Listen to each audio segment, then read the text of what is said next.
United States, and Mrs. Bush.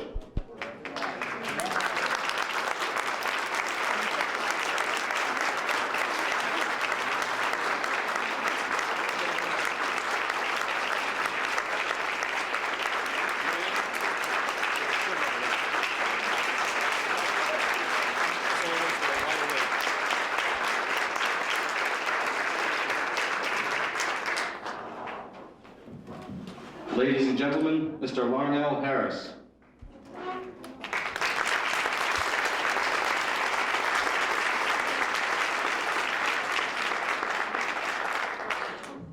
There's a mighty spirit, and it's shining out across the sky. He's calling out the weary to green pastures. Come and lie, there is a mighty spirit crossing barren land, sowing love unceasing. Fresh fruit springs from the same. Harvest time is coming. The reaper's in our hands. Go tell everybody that love is the command. There is a mighty, mighty, mighty spirit, and it's shining out, it's shining out, it's shining out across the sky. It's calling out the weary. Can't you hear it calling to the weary? To green pastures, come, come, come. Come and lie.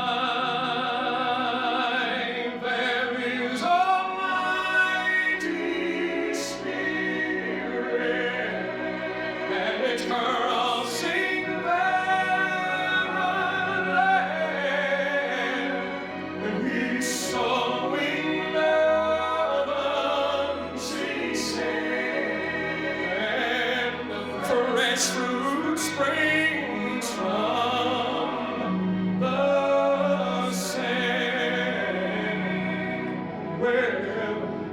fresh fruit springs from the same. Right. All right.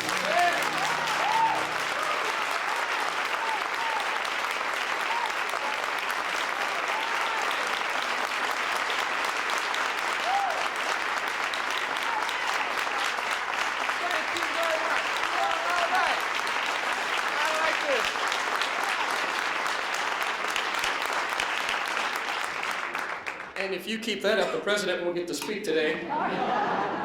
It's good to be here with you. Mr. President, Mrs. Bush, ladies and gentlemen, it is an honor to be here today in a room filled with points of light. And I would like to introduce several of them that are up here on the stage with me right now. These are some of the real people, some of the unsung heroes who are out there getting it done, who are in the business, very busy in the business of helping people.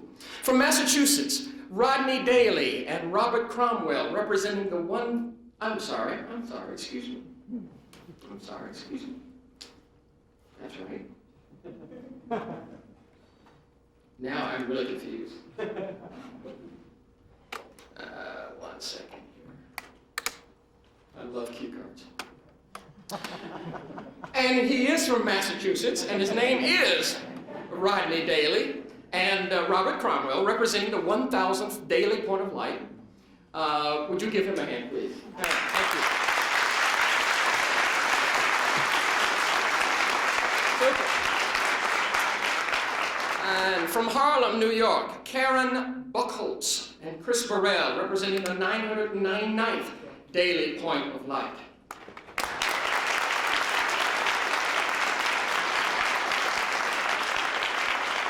And from Maryland, David King and Barbara Watford, representing today's Point of Light, number 1014.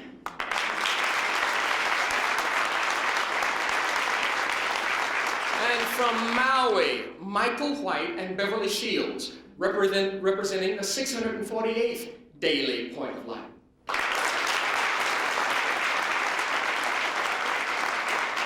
And from Maine, Sheila Grant and Elizabeth Ellis, representing the 968th daily point of light. Give them all a big hand, would you?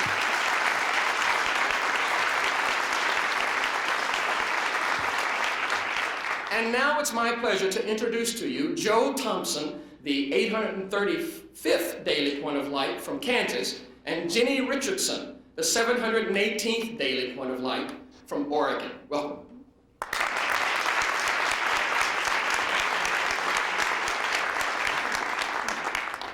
Good evening, Mr. President. This is Police. It is a pleasure for me to be here, certainly. I started my volunteer work when I was a little youngster from parents and grandparents who taught us as little children to do something good for everybody every day. And the time I got into the Boy Scouts, I knew more about the do your daily good turn than most of them did at that point. But it's been a way of life for me all along. It was very surprised to me one morning to get a phone call to tell that I had changed from a flickering candle to a point of light. And it's been a pleasure to do that, although I haven't done these things for any particular recognition. But I've been teaching first aid. This is my 69th year of teaching first aid. I've been a deacon at Grace Episcopal Cathedral for 38 years. I've been driving cancer patients for 30-some years since my wife died. And things of that nature that I've been doing. But I think a lot of it is selfishness on my part because I had no children. My wife died ahead of time, and I thought I'd have time to do these things. And so I took them on, and I almost got overburdened. There were times when I felt physically tired, and I thought, well, next time the phone rings, I'm going to say, hello, hell no, and hang up, you know. But I continued to do that, and it's been my pleasure to do it because I think I have been, and my selfishness has gained as much out of it as anybody I've helped. There's an old saying about you can't keep a man in the ditch unless you stay in the ditch with him. And the same thing, I think you can't lift a person up unless you also are lifted up with him. And it goes back to the old Swahili adage that when the right hand washes the left, the right hand gets cleansed also. So I have been helped as much of this as anybody that I have helped. And I certainly want to thank you, Mr. President, for instituting this program and making us feel like we are something. Thank you very much.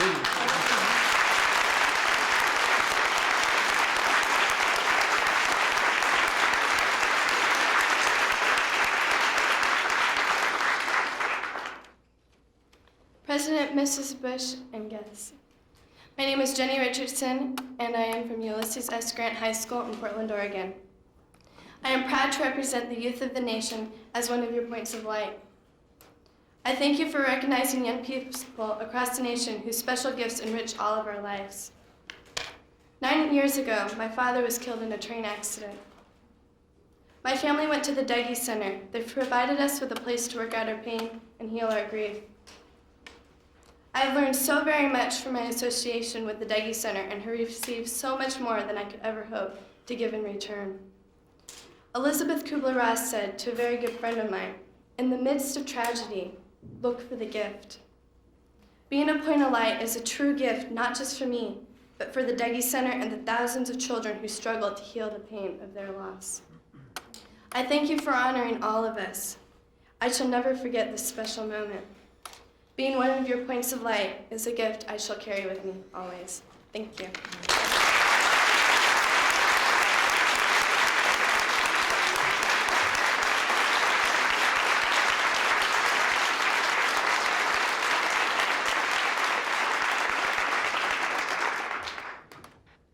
And I'm so glad that people like these folks, when people said, let's go, that they didn't say, well, you know.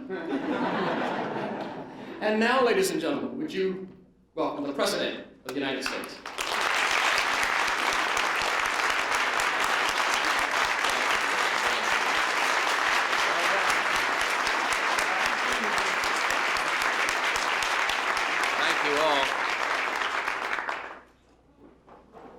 thank you all very, very much. And I'm just delighted to be with you today to celebrate the work of those wonderful Americans we call Points of Light. And I think our First Lady's a point of light.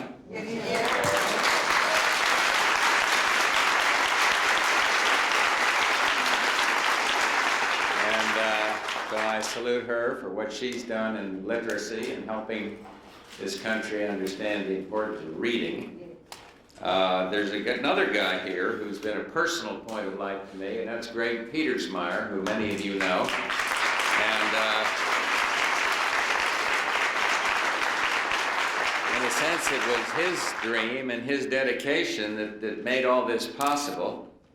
And Joe and Jenny, your witnessing, your testimony really makes this speech superfluous. I don't need to do it, but I will anyway. But thank you. You said it all with your own lives.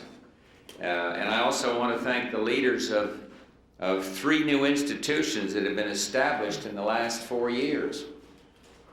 Tom Ehrlich of the Commission on National and Community Service, Dick Monroe of the Points of Light Foundation, and Solon Cousins of the National Center for Community Risk Management and Insurance. And I also want to thank my friend Ray Chambers. What an inspiration he has been in his whole volunteerism concept. Pete McCloskey, also George Romney, who I hope is here with us today. But we're grateful. And what an honor it is to have Larnell here, Larnell Harris, for helping make this event so very special. Anybody that can get up without a pitch pipe or a band and do what he did, we got to look him over and see what makes him tick. But I'll tell you, his song said it all. His song got right to the heart. And I understand that he's just been nominated for his 7th Grammy Award. And presidents ought not to do this, but I know who I'm rooting for. So there we are.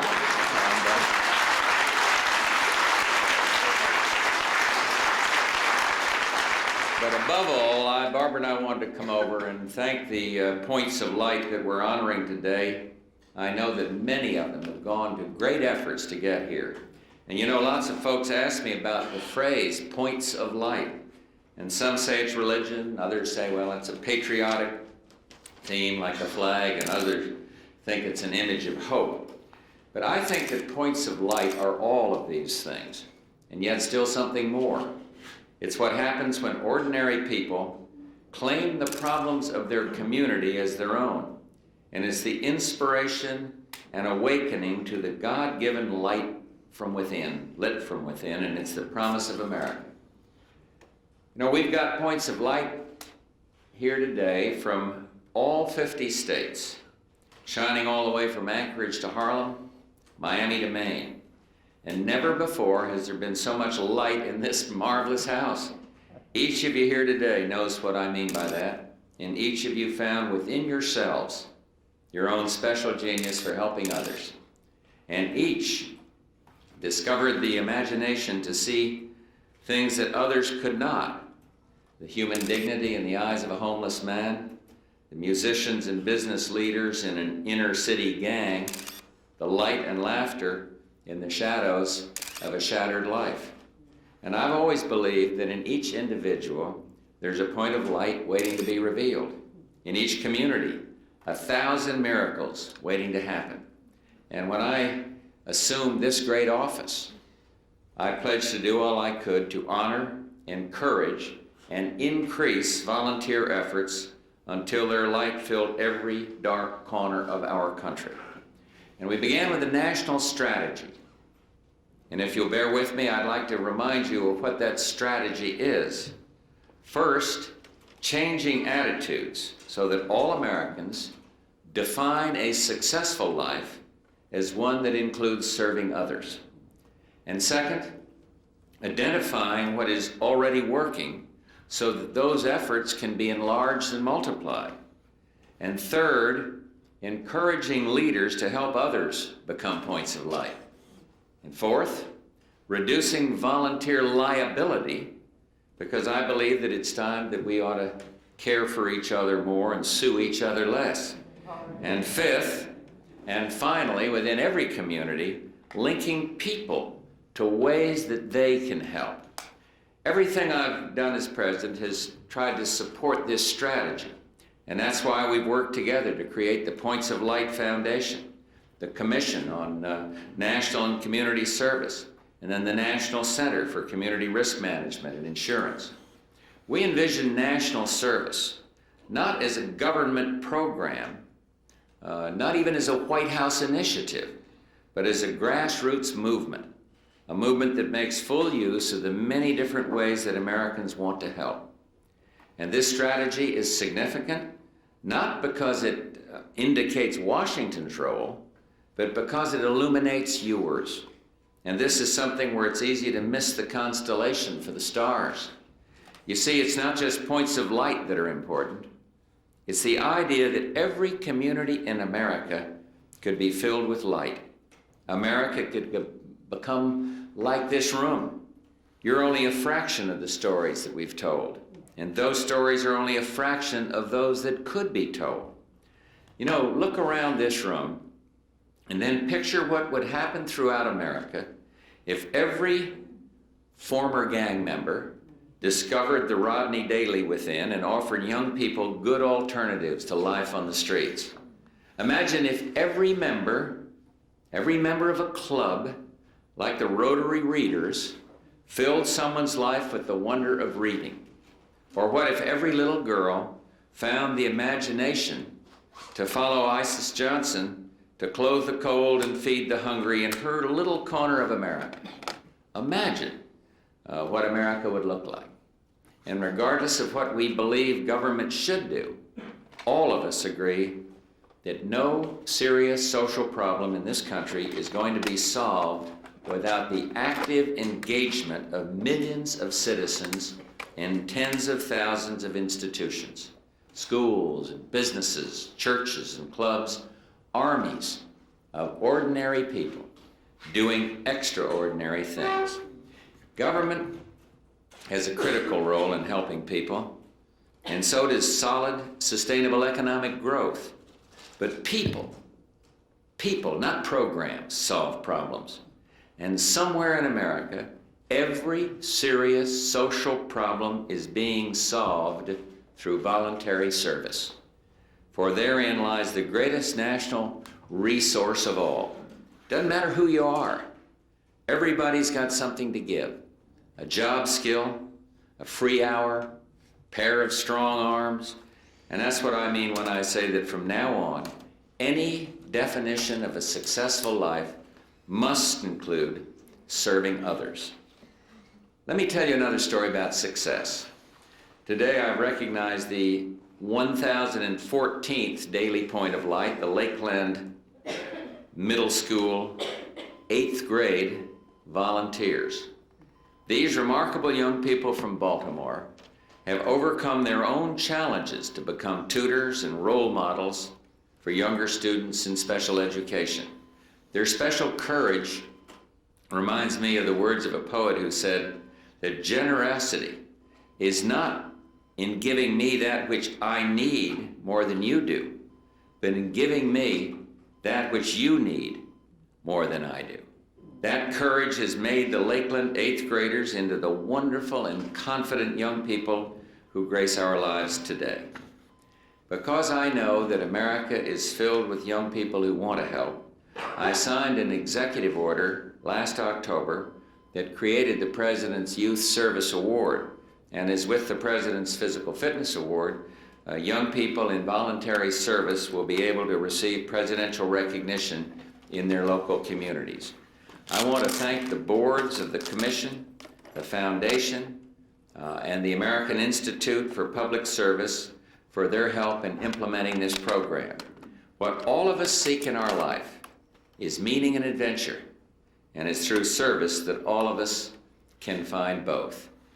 Barbara and I will soon be making our way back to Texas, and I'd like to leave you with one thought. If I could leave but one legacy to this country, it would not be found in policy papers or even in treaties signed or even wars won. It would be returned to the moral compass that must guide America through the next century. and the changeless values that can and must guide change. And I'm talking about a respect for the goodness that made this country great, a rekindling of that light lit from within to reveal America as it truly is, a country with strong families, a country of millions of points of light. I want to thank the points of light in this room and everywhere across this country, those that we have recognized and the millions more that have found no recognition but are doing the Lord's work. Thank you, and God bless you all, and God bless the USA. Bye now.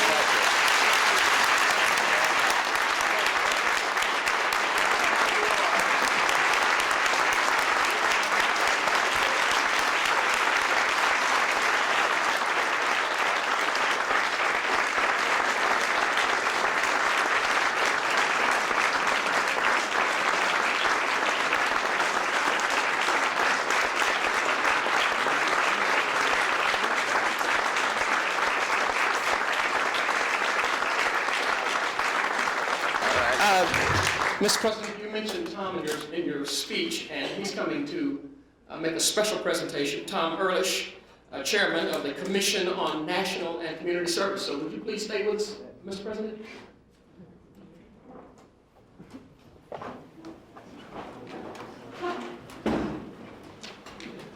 Mr. President, I speak on behalf of the 4 institutions that you mentioned that were all established during your presidency: the Commission on National and Community Service, National Center for Community Risk Management and Insurance, the Points of Light Foundation, and the White House Office of National Service.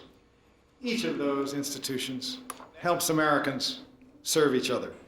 Each was created to promote a vision, your vision, of national and community service, a vision you share with millions and millions of Americans, that your leadership has encouraged throughout our country. Personally, on behalf of the 4 institutions and all those in this audience, you have our thanks, our admiration, and our applause. And with pleasure, I'd like to present you with this small token of our gratitude. Let me read it, if I may. To President George Bush, with thanks and admiration for vision and leadership in helping all Americans to serve each other, Commission on National Community Service, National Center for Community Risk Management and Insurance, Points of Light Foundation, the White House Office of National Service. These 4 institutions were all established during your presidency. Thank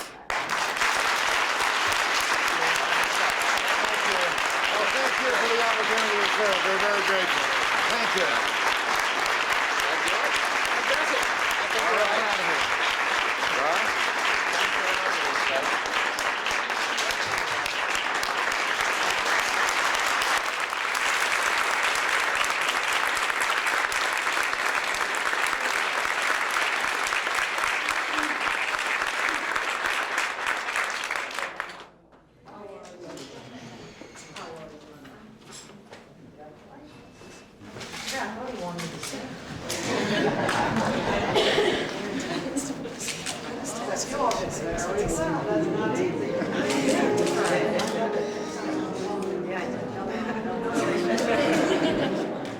Well, thank you all very much for coming.